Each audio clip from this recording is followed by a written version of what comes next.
Hello, Bogface Gaming viewers. Yes, that'll do.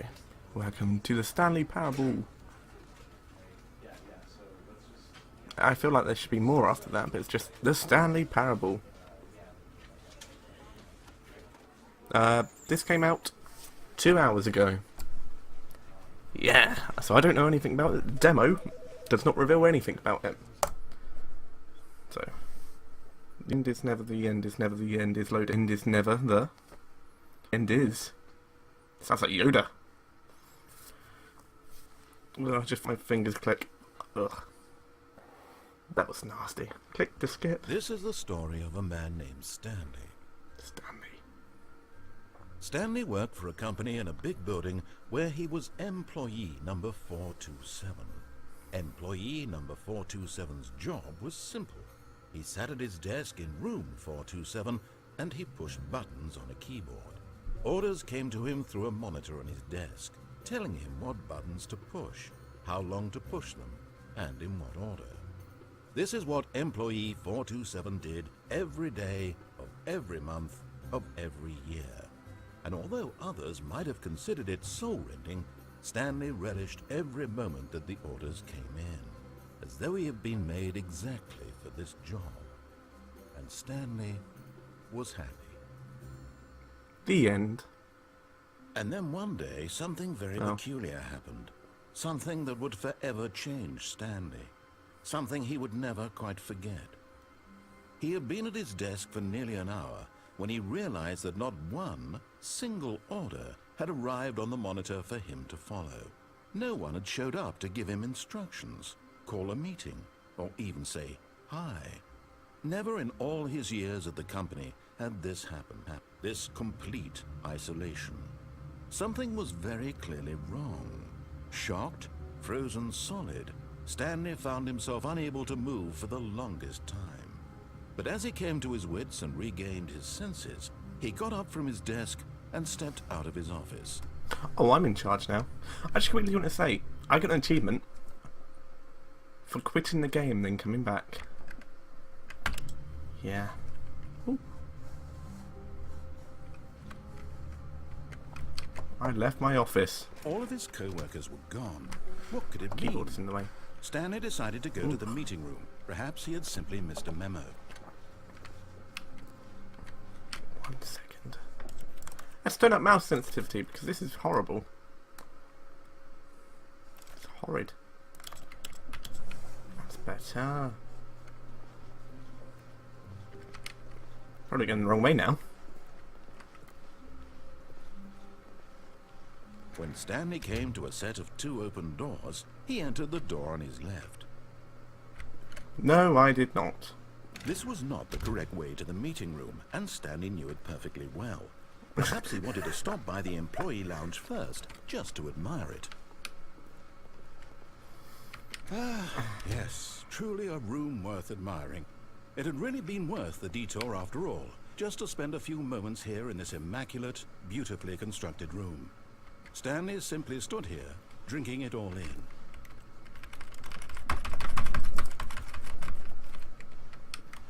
Okay.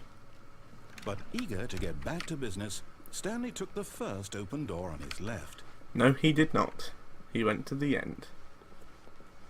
Stanley was so bad at following directions, it's incredible he wasn't 5 years ago. Do not lie. If you're lying right now, stop. Stanley also can't open doors. I might have put the sensitivity up a little bit too high. That'll do. I have a sensitivity button on my mouse, so I could have just clicked that. Do not jump from the cargo lift while it is in motion. Will cause death. Okay. Look, Stanley, I think perhaps we've gotten off on the wrong foot here. I'm not your enemy. But in his eagerness to prove that he is in control of the story and no one gets to tell him what to do, Stanley leapt from the platform and plunged to his death. Good job, Stanley. Everyone thinks you are very powerful.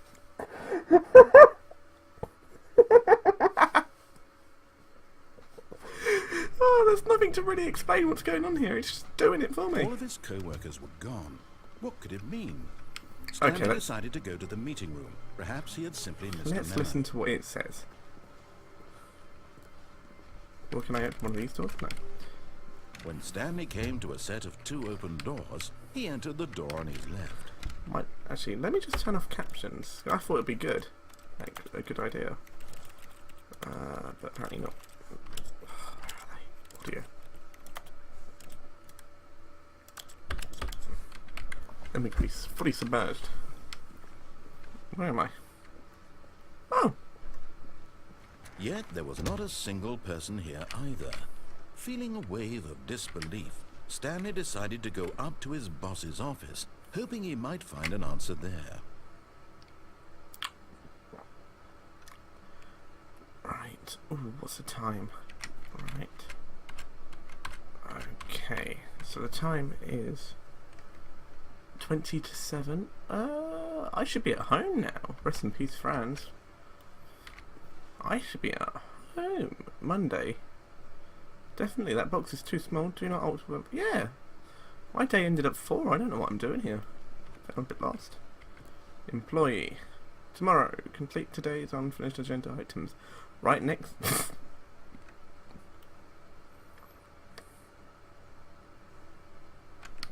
Ready to switch charts on the same side to click the same information. Oops. Please no more charges. I'm big.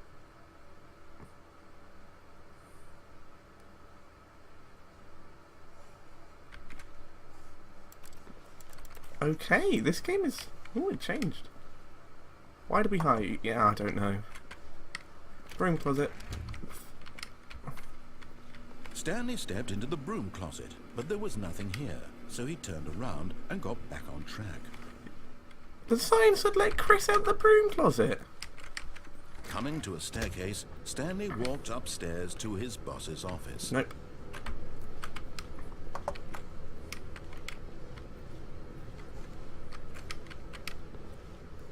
But Stanley just couldn't do it. He considered the possibility of facing his boss. Admitting he had left his post during work hours, he might be fired for that. And in such a competitive economy, why had he taken that risk? All because he believed everyone had vanished? His boss would think he was Wait, what? crazy. And then something occurred to Stanley. Maybe, he thought to himself, maybe I am crazy. All of my co-workers blinking mysteriously out of existence in a single moment for no reason at all? None of it made any logical sense. And as Stanley pondered this, he began to make other strange observations. For example, why couldn't he see his feet when he looked down? Why did doors close automatically behind him wherever he went? And for that matter, these rooms were starting to look pretty familiar. Were they simply repeating? No, Stanley said to himself, this is all too strange. This can't be real. And at last, he came to the conclusion that had been on the tip of his tongue. He just hadn't found the words for it. "I'm dreaming!" he yelled. "This is all a dream." Oh, what a relief Stanley felt to have finally found an answer, an explanation. His co-workers weren't actually gone. He wasn't going to lose his job. He wasn't crazy after all. And he thought to himself, I suppose I'll wake up soon. I'll have to go back to my boring real-life job pushing buttons. I may as well enjoy this while I'm still lucid. So, he imagined himself flying and began to gently float above the hello. ground. Then he imagined himself soaring through space on a magical starfield, and it too appeared. It was so much fun, and Stanley marveled that he had still not woken up. How was he remaining so lucid? And then perhaps the strangest question of them all entered Stanley's head. One he was amazed he hadn't asked himself sooner. Why is there a voice in my head dictating everything that I'm doing and thinking? Now the voice was describing itself being considered by Stanley, who found it particularly strange. I'm dreaming about a voice describing me, thinking about how it's describing my thoughts, he thought. And while he thought it all very odd, and wondered if this voice spoke to all people in their dreams, the truth was that, of course, this was not a dream. How could it be? Was Stanley simply deceiving himself, believing that if he's asleep, he doesn't have to take responsibility for himself? Stanley is as awake right now as he's ever been in his life. Now, hearing the voice speak these words was quite a shock to Stanley. After all, he knew for certain, beyond a doubt, that this was in fact a dream. Did the voice not see him float and make the magical stars just a moment ago? How else would the voice explain all that? This voice was a part of himself too. Surely, if he could just... He would prove it. He would prove that he was in control, that this was a dream. So he closed his eyes gently, and he invited himself to wake up. Oops. He felt the cool weight of the blanket on his skin, the press of the mattress on his back, the fresh air of a world outside this one. Let me wake up, he thought to himself. I'm through with this dream. I wish it to be over. Let me go back to my job. Let me continue pushing the buttons. Please, it's all I want. I want my apartment, and my wife, and my job. All I want is my life exactly the way it's always been. My life is normal. I am normal. Everything will be fine.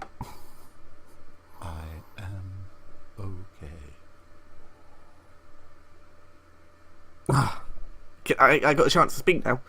I will narrate over this, but I think the game's done a pretty good Stanley job. began Fuck. screaming.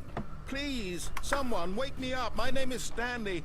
I have a boss. I have an office. I am real. Please, just someone tell me Ooh, I it's am getting real. red. I must be real. I must be. Can anyone hear my voice? Who am I? Who am I? And everything went black. Oh, brilliant. This is the story of a woman named Mariella. Oh, God. Mariella woke up on a day like any other. She arose, got dressed, gathered her belongings, and walked to her place of work. But on this particular day, her walk was interrupted by the body of a man who had stumbled through town talking and screaming to himself, and then collapsed dead on the sidewalk. I'm dead! And although she would soon turn to go call for an ambulance, for just a few brief moments, she considered the strange man. He was obviously crazy. This much she knew. Everyone knows what crazy people look like. And in that moment, she thought to herself how lucky she was to be normal. I am sane. I am in control of my mind. I know what is real and what isn't. It was comforting to think this, and in a certain way, seeing this man made her feel better.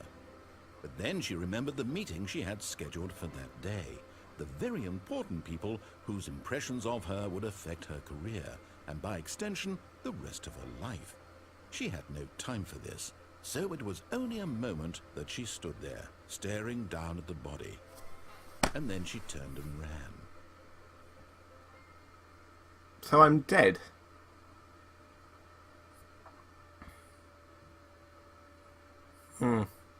Right.